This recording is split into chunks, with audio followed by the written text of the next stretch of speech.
Good morning दोस्तों, apex competition classes के YouTube channel पे आप सभी का बहुत बहुत स्वागत है। पिछली कक्षा में हमने समानता का अधिकार पढ़ा था और आज हम उसी के आगे दूसरा अधिकार स्वतंत्रता का अधिकार पढ़ने जा रहे हैं। इनिशियली 7 प्रकार के मौलिक अधिकार थे जो अब सिर्फ 6 हैं। पहला हम पढ़ चुके हैं समानता का अधिकार, अब हम पढ़ रहे हैं स्वतंत्रता का अधिकार जो अनुच्छेद 19 से लेकर 22 तक है। हम इनमें एक एक अनुच्छेद का विश्लेषण करेंगे, किस अनुच्छेद में हमें क्या बताया गया है। तो देखिए दोस्तों, जो हमारा अनुच्छेद 19 है वो 6 प्रकार की हमें नागरिक स्वतंत्रता प्रदान करता है। तो अनुच्छेद 19 किस बारे में बताता है? 6 प्रकार की नागरिक स्वतंत्रता के बारे में। तो देखिए, अब ये जो 6 प्रकार की नागरिक स्वतंत्रताएं हैं, इसमें पहली क्या है? वाक एवं अभिव्यक्ति की स्वतंत्रता। किसी भी बारे में, किसी भी व्यक्ति के बारे में बोलने का अधिकार है। लेकिन अब इसके अंदर आपको एक बात ध्यान रखनी होगी, जब आप किसी व्यक्ति के बारे में बात कर रहे हैं तो आप उसकी बुराई नहीं कर सकते, उसको डिग्रेड नहीं कर सकते, क्योंकि आप जानते हैं कि मानहानि का केस होना बहुत आम बात हो गई है। और आप देखिए आगे इसके अंदर क्या है, जब आप भारत की प्रभुता और अखंडता की हम जब बात करते हैं तो आप इसके बारे में नहीं बोलेंगे। यानी कि राष्ट्र की एकता और अखंडता की जब हम बात कर रहे हैं तो देश के खिलाफ जब बोला जाएगा तो ये वाक एवं अभिव्यक्ति की स्वतंत्रता में अंदर नहीं आएगा। यानी आपको किसी भी बारे में, व्यक्ति के बारे में आप बोल सकते हैं लेकिन मानहानि नहीं होनी चाहिए, ठीक है। तो ये वाक एवं अभिव्यक्ति की स्वतंत्रता। देखिए, व्यक्ति और मानहानि, यानी कि हम व्यक्ति के बारे में अपने विचार रख सकते हैं, उनके बारे में आप बता सकते हैं कि किसी व्यक्ति ने कोई काम गलत किया है या सही। आपको गलत और सही के बारे में बोलने का अधिकार है, लेकिन निर्णय लेने का अधिकार आपको नहीं है। तो यह मानहानि नहीं होनी चाहिए। राष्ट्र की एकता और अखंडता का आपको इस बारे में ध्यान रखना है। अब देखिए, इसके अंदर अब दूसरी जो हम बात करते हैं, पहली हमारी 6 प्रकार की नागरिक स्वतंत्रताओं में वाक एवं अभिव्यक्ति की स्वतंत्रता थी। अब है हमारी शांतिपूर्वक सम्मेलन करने की, शांतिपूर्वक सम्मेलन करने की स्वतंत्रता। यानी आप शांतिपूर्वक सम्मेलन कर सकते हैं, आपको मतलब इकट्ठा होने की, किसी भी इशू पर आपको बातचीत करने की, शांति अहिंसा से जहां आप बात करेंगे वहां पर आपको शांतिपूर्वक सम्मेलन करने की जो है स्वतंत्रता मिलेगी। अब देखिए, तीसरी जो हमें स्वतंत्रता मिली है, संगम या संघ बनाने की स्वतंत्रता है। संगम या संघ बनाने की स्वतंत्रता मतलब आप किसी भी संघ का निर्माण कर सकते हैं, कोई भी संघ बना सकते हैं, ठीक है दोस्तों। अब आप देखिए, इसमें 3 प्रकार तो हमने बात कर चुके हैं। अब आप देखिए आगे हम जो देख रहे हैं वो है, ठीक है दोस्तों। अब देखिए 3 हम पढ़ चुके हैं, वाक एवं अभिव्यक्ति की स्वतंत्रता, शांतिपूर्वक सम्मेलन करने की स्वतंत्रता, संगम या संघ बनाने की स्वतंत्रता है। अब देखिए चौथे प्रकार की जो स्वतंत्रता है वो क्या है? हमारी अबाध रूप से संचरण करने की, अबाध रूप से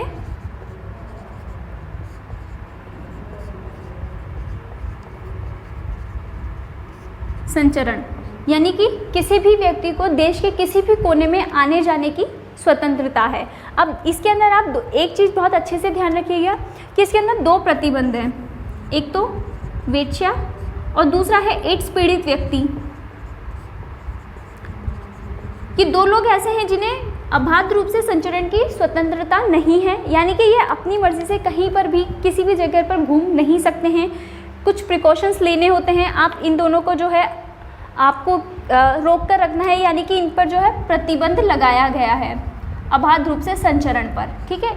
ये इन दोनों के 2 क्या बोलेंगे हम इन्हें, ये अपवाद कहेंगे या फिर इसके अंदर 2 प्रतिबंध है, इस तरह से आप इसको समझ सकते हैं। अब देखिए 5वां प्रकार जो है, आप देखिए बात करते हैं तो किसी भी व्यक्ति को कहीं पर भी घर बनाने की, रहने की आज़ादी है।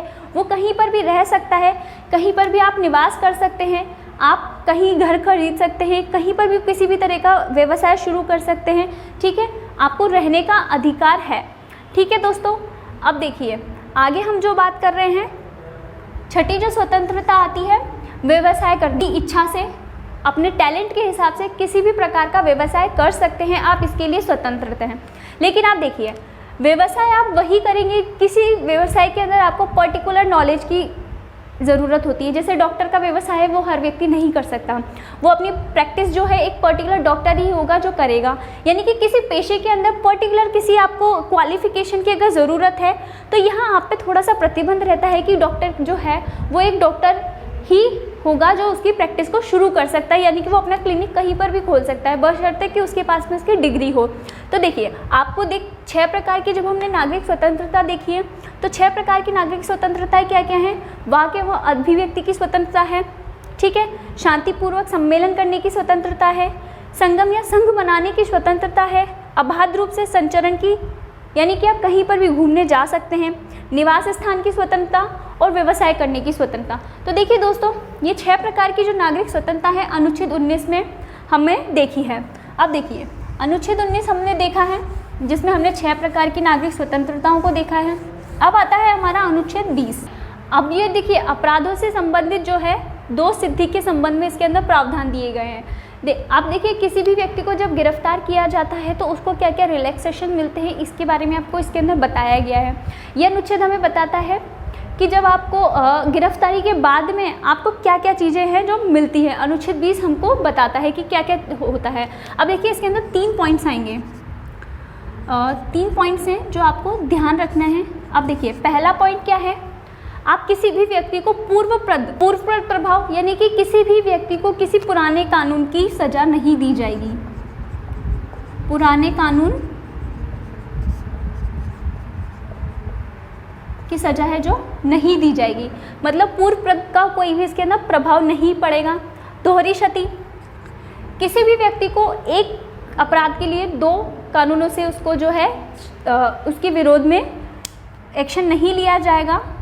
मतलब क्या हुआ इसका, दो बार सज़ा नहीं दी जाएगी। एक ही गलती के लिए 2 बार आपको सज़ा नहीं देनी है। यानी एक व्यक्ति ने अगर एक बार कोई गलती की तो आप उसको एक ही बार सज़ा दे सकते हैं। किसी भी व्यक्ति के खिलाफ आप 2 बार सज़ा का प्रावधान नहीं है। स्वाभिशंसन का क्या मतलब होता है, किसी व्यक्ति को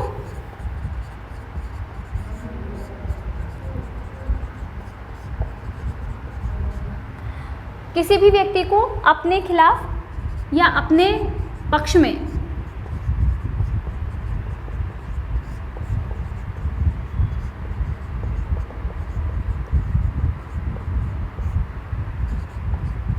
सबूत देने के लिए जो है बाध्य नहीं किया जाएगा।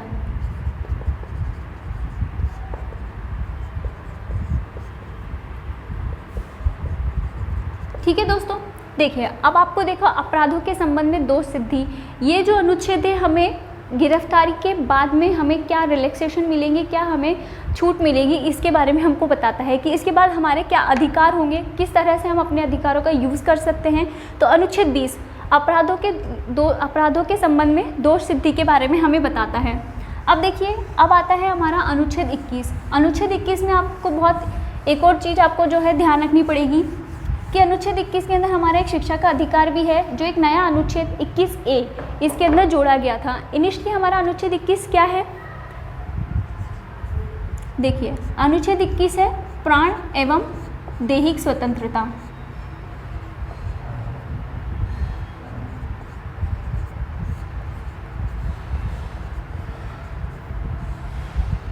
किसी भी व्यक्ति को प्राण एवं दैहिक स्वतंत्रता होने का अर्थ क्या है, व्यक्ति किस प्रकार से जो है स्वतंत्र है, इस बारे में इसके अंदर बताया गया है।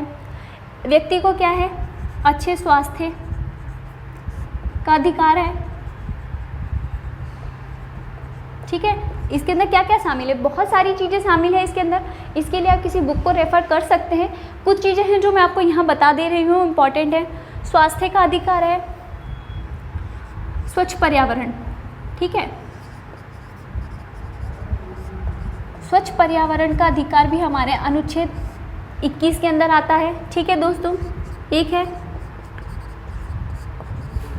शादी करने का अधिकार, ये जो अधिकार है हमारे अनुच्छेद 21 के अंदर आते हैं। और है निजता का अधिकार।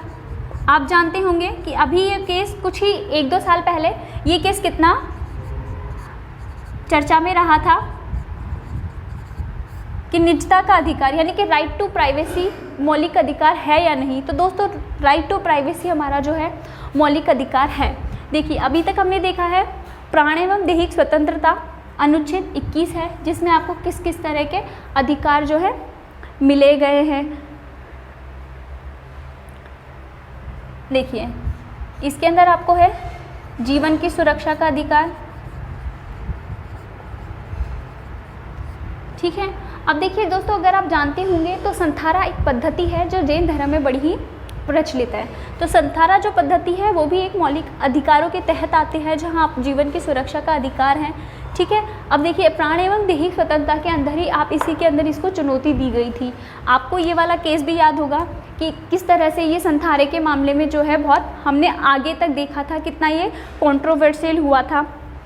अब देखिए आश्रय का अधिकार,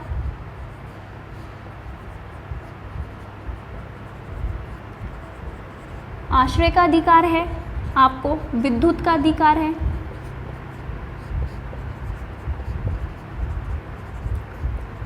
तो देखिए ऐसे और भी बहुत सारे अधिकार हैं जो आपको प्राण एवं दैहिक स्वतंत्रता के अंदर मिलते हैं, जिनमें आप में से कुछ इम्पॉर्टेंट थे जो मैंने आपको बता दिए हैं। अब देखिए इसके अंदर क्या है, प्रतिष्ठा से जीने का अधिकार भी शामिल कर सकते हैं, ठीक है दोस्तों। अब देखिए आप इसके अंदर देखते जाइए कि ये जो हम प्राण एवं दैहिक स्वतंत्रता की जब हम बात कर रहे हैं तो किस प्रकार के अधिकारों की हम बात कर रहे हैं।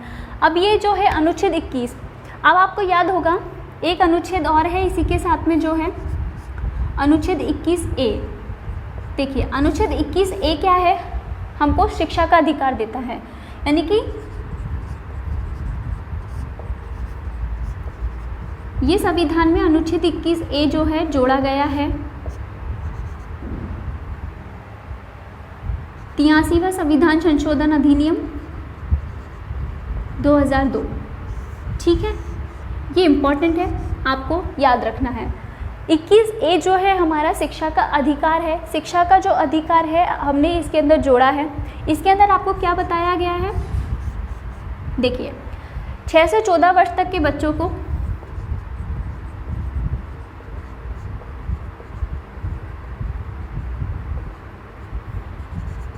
निःशुल्क शिक्षा का अधिकार,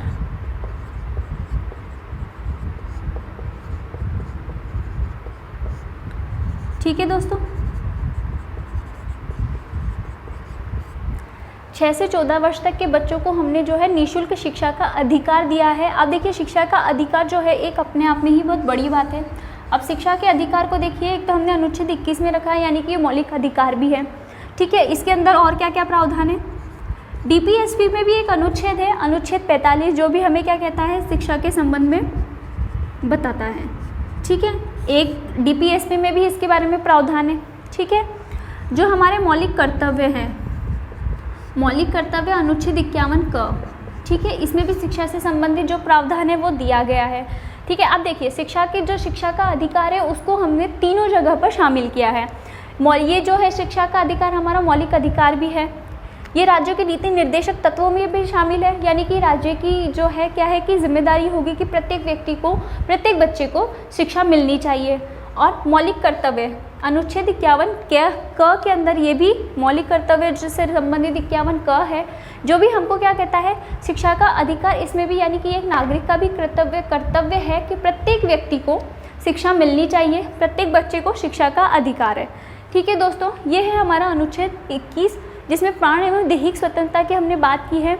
और एक हमारा अनुच्छेद 21A आता है जो 83वां संविधान संशोधन अधिनियम 2002 से हमने अपने संविधान में जोड़ा है। तो ये कुछ इंपॉर्टेंट क्वेश्चंस हैं, ये शिक्षा से संबंधित है पूरा, ठीक है। अभी आप देखिए, अब हम जो देखेंगे अगला हमारा अधिकार है वो है, जब हमने अनुच्छेद 20 पढ़ा था तो मैंने आपको बताया था कि ये जो है अनुच्छेद 20 जो है हमें गिरफ्तार होने के बाद में हमें क्या अधिकार मिलते हैं उसके बारे में बताता है। अनुच्छेद 22 क्या है, हमें गिरफ्तारी से पहले हमको क्या क्या मिला है, क्या क्या अधिकार है हमारे, उसके बारे में हमें बताता है। निरोध से हमें गिरफ्तारी से जो है हमारा बताता है ये। अब इसके अंदर दो प्रकार की, इस अनुच्छेद के दो भाग हैं, साधारण विधेयक कानूनी मामलों में और निवारण हिरासत के। एक है अपना साधारण कानून के मामले में दूसरा है हमारा निवारक हिरासत के मामले में, ठीक है, निवारक हिरासत और साधारण कानून। यानी कि ये जो हमारा गिरफ्तारी से जो संरक्षण है, इसमें हम दो तरह के कानूनों की बात कर रहे हैं, दो इसके भाग हम कह सकते हैं। एक है हमारा, इसके हम क्या कह सकते हैं, इनको दो भाग कह सकते हैं, एक साधारण कानून के संबंध में है और एक निवारक हिरासत के मामले से संबंधित है। अब देखिए, साधारण कानून के संबंध में जो है, इसके अंदर क्या है, निवारक हिरासत वाले मामले और विदेशियों, इन दोनों को ही इसके अंदर शामिल नहीं किया गया है। यानी कि किसी को जो है निवारक हिरासत के मामले में उसको गिरफ्तार किया गया है तो वहाँ पर साधारण कानून लागू नहीं होगा, और ये जो है विदेशियों के लिए भी नहीं है। ठीक है दोस्तों, आपको ये चीज़ इसके अंदर ध्यान रखनी है।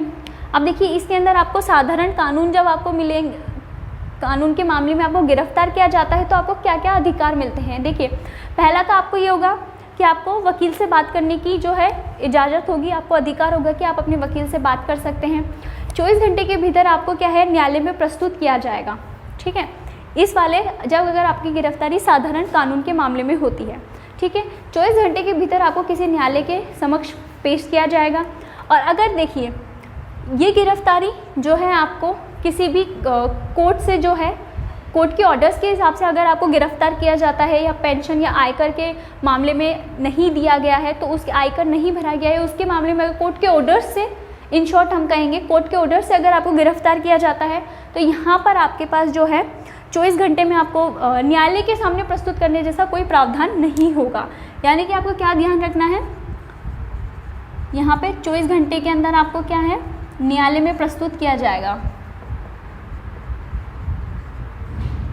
ठीक है, और इसके अंदर क्या है, ये साधारण बातों पर ही आपको क्या है, ध्यान देना है। अब निवारक हिरासत के संबंध में क्या बात करेंगे आप। अब ये निवारक हिरासत यानी कि आपको किसी भी कानून के तहत आपको गिरफ्तार किया गया है, ठीक है, तो इस कानून के हिसाब से निवारक हिरासत के अंदर आप कितने 3 महीने तक के लिए आप उसको रख सकते हैं निवारक हिरासत में। इसके लिए आपको परमिशन की ज़रूरत नहीं रहेगी। अगर इससे ज़्यादा अगर आप किसी व्यक्ति को हिरासत के अंदर रखते हैं तो आपको क्या है कि सलाहकार बोर्ड से जो है फिर बाद में परमिशन लेनी पड़ेगी। आप अगर निवारक हिरासत के अंदर किसी व्यक्ति को रखते हैं और इसके बाद आपको गिरफ्तारी का रीज़न भी बताना होगा कि आपको उस व्यक्ति को गिरफ्तार क्यों किया गया है, और उसके बाद में आपको उसका रखने का रीज़न बताना होगा। उससे पहले तक आप इसके अंदर जो है साधारण कानून ही लागू करेंगे। ठीक है दोस्तों, ये था हमारा स्वतंत्रता का अधिकार, अनुच्छेद 19 से लेकर 22 था। हमने पहला जो पढ़ा था वो समानता का अधिकार था। ठीक है, और आपको याद ही होगा ये जो अधिकार हैं हमारे मौलिक अधिकार, हमने अमेरिका के संविधान से लिए हैं। ये अनुच्छेद 14 से 18 तक था। ठीक है, अब तक हम 2 पढ़ चुके हैं, समानता का अधिकार और स्वतंत्रता का अधिकार। ठीक है दोस्तों, अब हम आगे जो पढ़ेंगे वो है हमारा अगला